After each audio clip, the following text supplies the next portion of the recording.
Hey guys, Will Clarke here on a deconstruction video of my record called Tricky, which is out on Abode Records. So this record is pretty simple, as always. I say it all the time.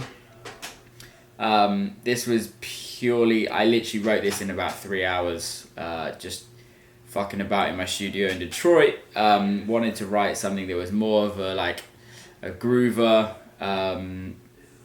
And then we took it really from there. It's pretty simple. A lot of it is based on the effects to keep the record moving. But yeah, so let's go into the record. Kick, really hard kick, overdrive, slammed, but it's not all the way to 20. It was the 2300 hertz. So I didn't want that full kick coming through. I wanted it a little bit muddier, just a bit more knocky. Pushed up 2.75 dB.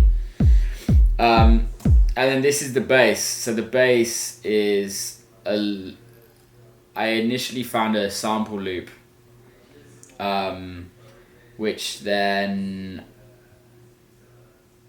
I cut up and made it into what this sounds like.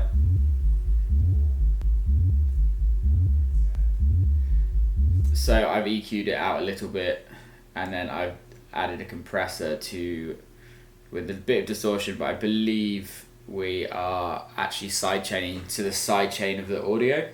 So I created a kick drum sidechain at the top here, which I ran throughout the whole of the record, which is actually, if I could be wrong, no, it's the same file as the kick drum. So I literally pulled the kick drum up here, put the sidechain, and put no output. So you can see it's still kicking as a kick drum, and then I go into the compressor, sidechain it to the kick drum, and you can see it's pushing up and down. Doing that is a really good thing, so that if you're sidechaining from the kick, the original kick, when you take the kick out, the bass is just going to go super loud, or whatever you're sidechaining, it goes super loud. Sometimes it works really well, sometimes it's not the best thing in a record. So kick and bass, really simple. Hat, EQ'd, nothing too exciting. Clap, really naughty, dirty, grimy clap. Another hat. So you've got a bit of a groove going on. So this is when the lead comes in, which sounds like.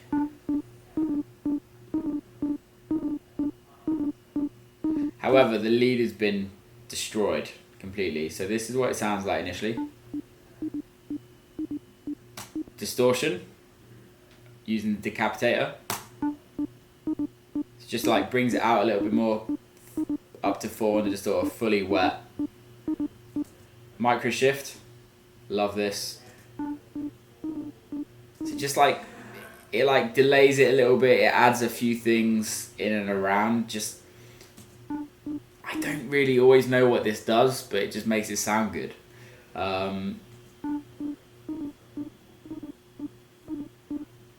It's like a delay, it's a very slight delay. Obviously the tuner's on max and the delay's on loose. So it flaps it about a little bit. Tower reverb, this is just for effects that I will be automating so you can hear it.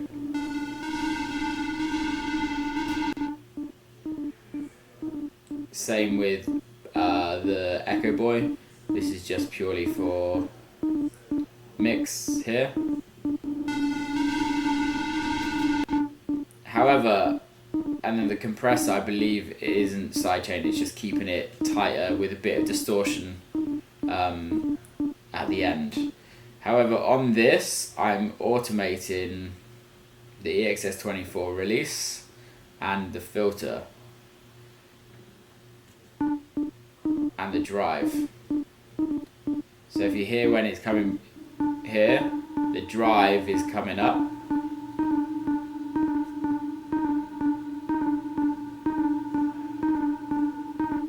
And then back down. Moving on down to here.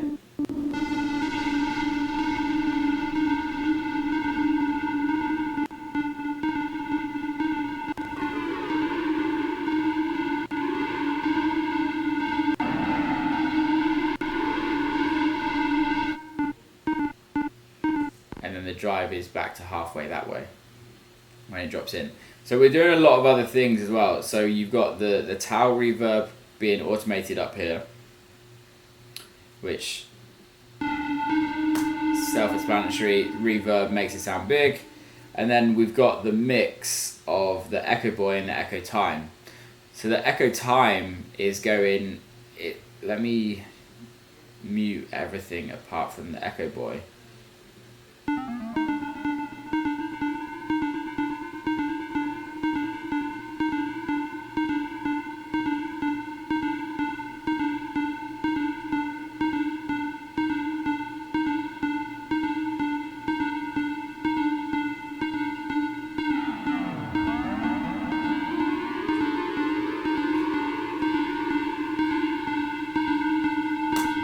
So it makes it sound really weird. I do that a lot in my records.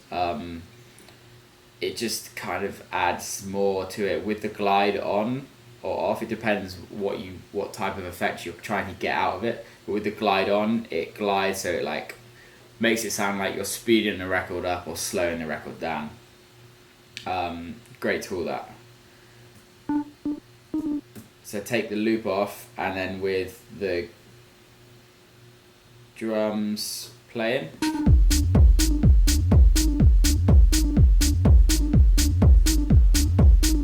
And this is literally all we get. It just keeps building and building and building.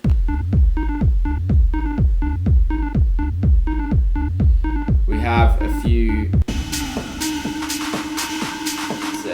claps, an 808 clap, which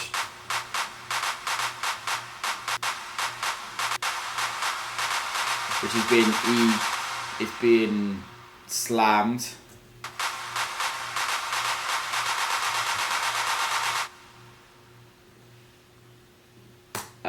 With the reverb.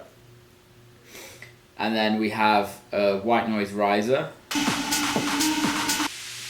And then we have another riser and another riser. So 3 risers in total.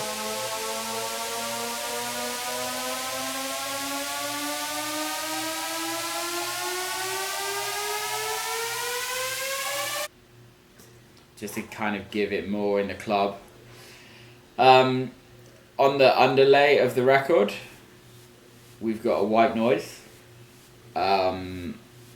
which is being side-chained to the sidechain at the top, just to add some texture. And I believe we got some Atmos, which is a loop that I found.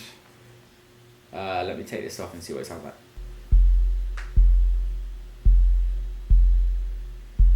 So this is actually from my 808 back in the UK, the new one that Roland have just brought out, the smaller 808. I just recorded something in and it had a load of background noise in. So what I've done is just EQ'd all the background noise and just added that in. I really like what it did. You can't really tell much in the record if you hear it with a kick here. Like, you probably would never even notice that when you're listening to the record, but it's just there. So I've also got a Verb channel, which is, I use this sometimes when I'm trying to reverb the whole record. So it's almost like a DJ effect. I like to put them in, saves me having to do it, or I can add even more when I'm playing. Which just kind of gives the crescendo a lot more. It just makes the club go a little bit more crazier, really. Again, just a towel reverb, just opening the wet and the dry.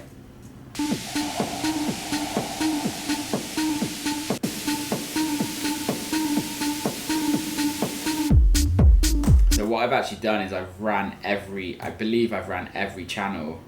So this is, the verb is bus 1. So I've ran every single channel through, apart from the white noises, apart from the effects, the white noise, all the 3 risers, I've ran every single channel through that. I haven't put the white noise or the atmos through that. So I put every channel apart from the effects really through the reverb, and then the reverb channel is going through to the master channel. That way it also saves your CPU, so you don't have to put reverb on every channel and like, it's just a nightmare. With this record, it's just purely about the groove. So to kind of add more to the groove and to make it a little bit more interesting, I've got all these like effects. So you'll hear them.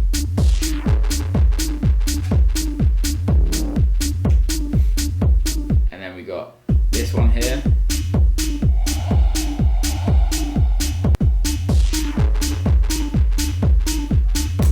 So I call them like ear candy.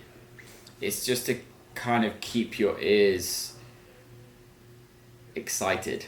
So if I didn't have those in and I wasn't doing the automation on the lead, you've just got a boring tech house record. And we all know there's plenty of those out there. So this is just to keep things interesting, really. It's quite interesting, this record. I generally play this a lot faster than what it's made at. It's at 124. However, I generally play this at 126 to 128. It works well slow, but I personally prefer it when it's a bit faster. It kind of keeps grooving.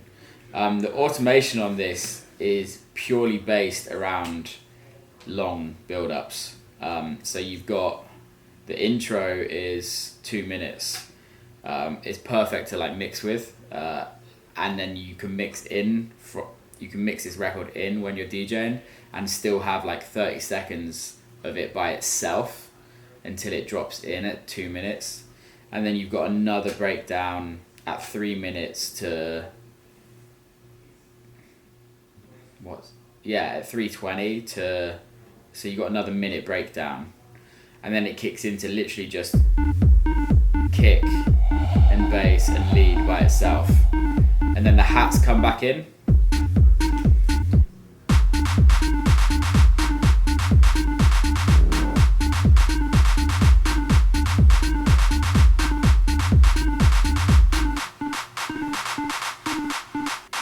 And then coming up, we've got the lead being affected a lot, going all weird.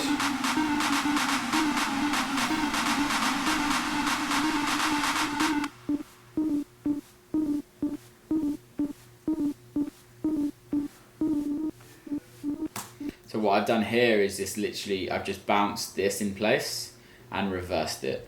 So you can hear it goes from